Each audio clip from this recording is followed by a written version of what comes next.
We got how would the United States fight a nuclear war? Want to see some shit get blown up, but we couldn't see that. It's been over 80 years since a major conflict has broken out in Europe. The result has left many with a deep sense of uncertainty. Nearly 70% of Americans surveyed by the American Psychological Association feared that we are at the beginning stages of World War III. The prospect of nuclear conflict, once unthinkable, is now a very real possibility. Today, we're going to explore the unthinkable. How would the United States respond during a nuclear conflict? What's America's nuclear war plan? How many nuclear weapons are readily available to the president? Where are they? What are their targets? How many missiles would be launched? How many casualties could we expect after American bombs reach their destinations? What would the world look like going forward? And most importantly, could the United States win a global nuclear war?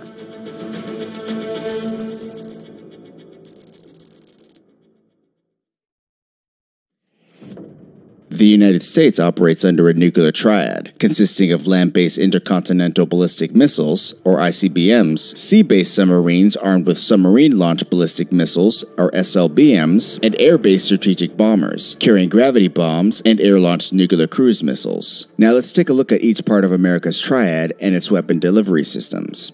The first and most well-known part of America's nuclear triad is its land-based intercontinental ballistic missiles, or ICBMs. The U.S. has 400 LGM-30 Minuteman III ICBMs that are launched via silos.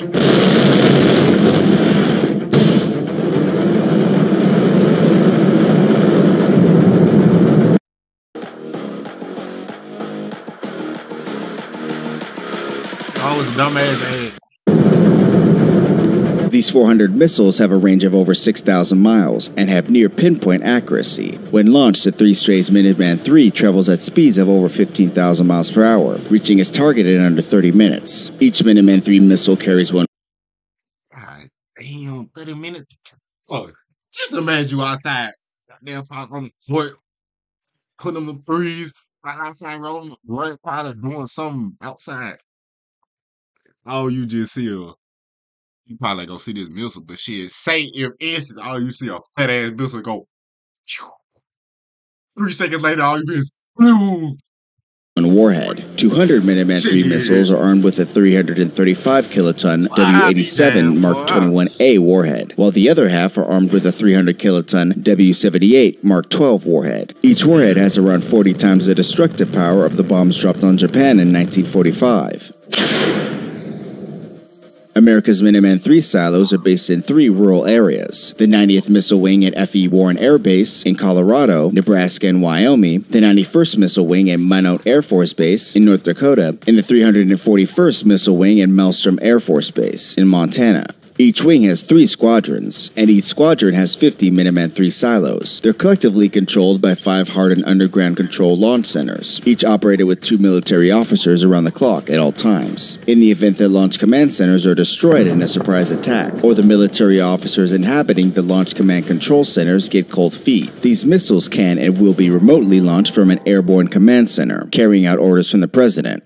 As with all things, there are advantages and disadvantages of the silo-based Minuteman III. Its primary advantage is that these 400 missiles make the most responsive leg of the nuclear triad. America's land-based ICBM force has remained on continuous around-the-clock 24/7 alert since 1959. They can be quickly launched in less than 5 minutes. America's silo-based ICBMs offer a strategic advantage as well. Due to their remote launch capability, an effective nuclear attack against America's Minuteman III silos will require at least 400 warheads, or 1 bomb aimed at each silo, forcing the enemy to use and deplete a considerable amount of their nuclear arsenal. But this strategic advantage also highlights the Minuteman III's disadvantages. America's land-based Minuteman IIIs are inherently vulnerable, as their location is commonly known, and therefore silos can and will be easily targeted. As a result, in the event of a large-scale attack, the president would be put in a sticky situation. He or she would have to either use these 400 missiles or lose them, forcing a large-scale retaliatory attack in response to perceived incoming warheads targeting American silos.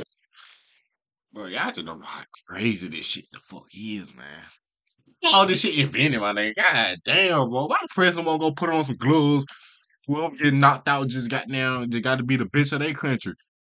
This goddamn missiles and bullshit, bro. With enemy missiles already in. The president government is the most biggest gangsters of man, fuck the hoods. Biggest gangsters. What I send the full send the goddamn 223, send the missiles that can In flight, the leader of the free world would only have 15 minutes to decide.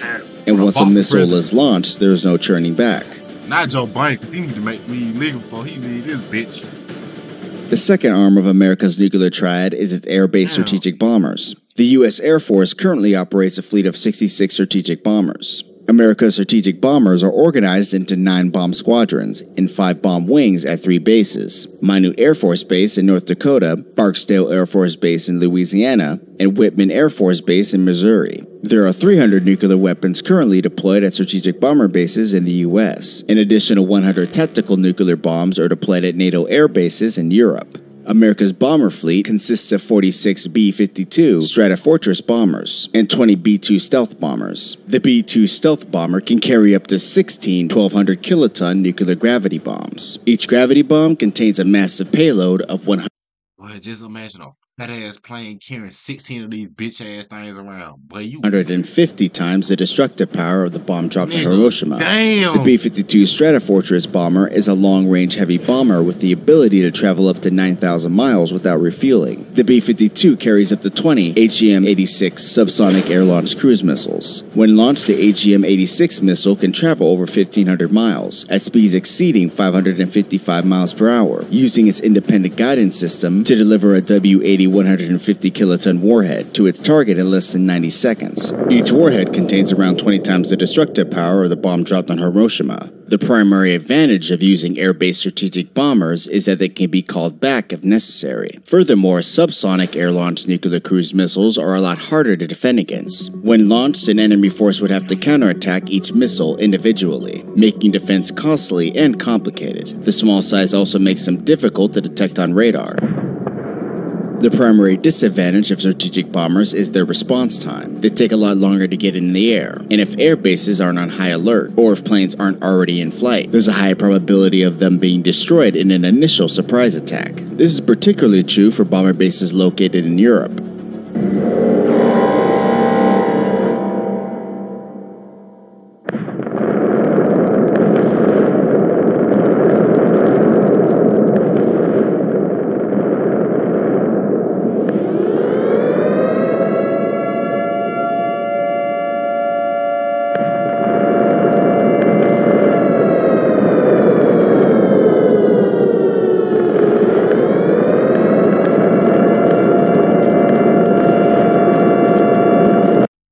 Be sending these bitches like these hoes just motherfucking fireworks or some shit. That shit crazy, boy, man.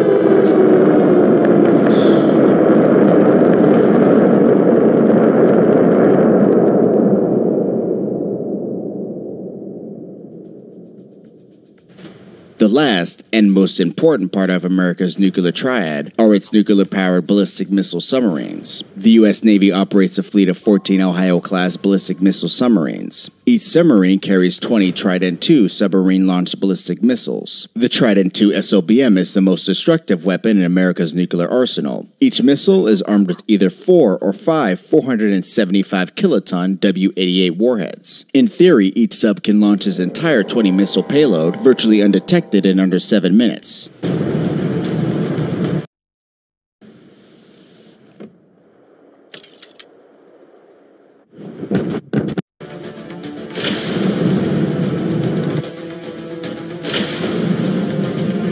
When launched, the 3-stage Trident II travels at speeds of over 18,000 miles per hour, has a range of over 7,500 miles, and typically reaches its target or targets in around 15 minutes. Each warhead is guided by a multiple independently targetable re-entry vehicle, or MIRV, allowing a single Trident II missile to deliver up to 5 warheads to 5 separate targets. Just one Trident II missile alone, armed with 5 warheads, has 154 times the destructive power of the bomb dropped on Hiroshima. Overall, the U.S. has around 70% of all of its warheads on submarines, and with good reason.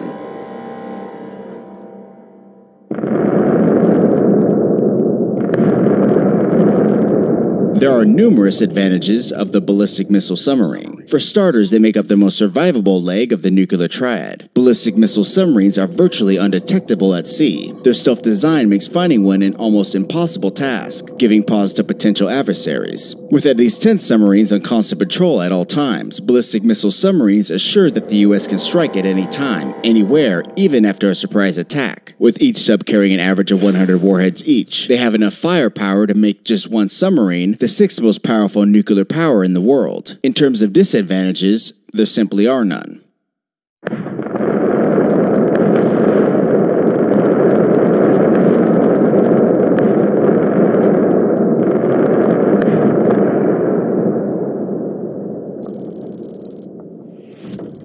This is ridiculous. When people imagine a nuclear war, the first thing that comes to mind is large cities like Los Angeles and Moscow being incinerated in a blaze of nuclear hellfire. While this would definitely be a likely outcome, the reality is that around 70% of the 1,800 nuclear warheads currently deployed by the United States aren't aimed at large cities, but instead at enemy countries' nuclear forces. Tibet states aren't aimed at large Damn, Portland. Damn, bro. The crazy ass shit. Man, fuck the video, cuz. Man, that what the fuck you. Hell no, I'm trying to finish that shit, boy. Man, this shit crazy as hell, man. aimed at large cities, but instead at enemy countries' nuclear forces. To better understand this, we first need to take a look at America's current Strategic Nuclear War Plan, also known as the Single Integrated Operational Plan, or SIOP. First drawn up in 1950, the SIOP focused primarily on the Soviet Union. While today most of the weapons in the war plan still target Russia, other countries such as China, North Korea, India, and Pakistan are included as well. In this video, we'll take a look at a nuclear exchange with the only nuclear power comparable to the United States, the Russian Federation. This portion of America's nuclear war plan is called Major Attack Option 1. Major Attack Option 1 is the most demanding attack option available to the president. Should the Commander-in-Chief order Major Attack Option 1, the resulting attack would consist of over 1,000 warheads, targeting Russian nuclear forces, including ICBM silos, road mobile ICBMs, submarine bases, primary airfields, nuclear storage facilities, design and production complexes, critical command and control facilities, and civilian population centers. Now let's take a look at Major Attack Option 1, its Russian targets, the American nuclear weapons used, and the overall outcome of an American thermonuclear attack on Russia.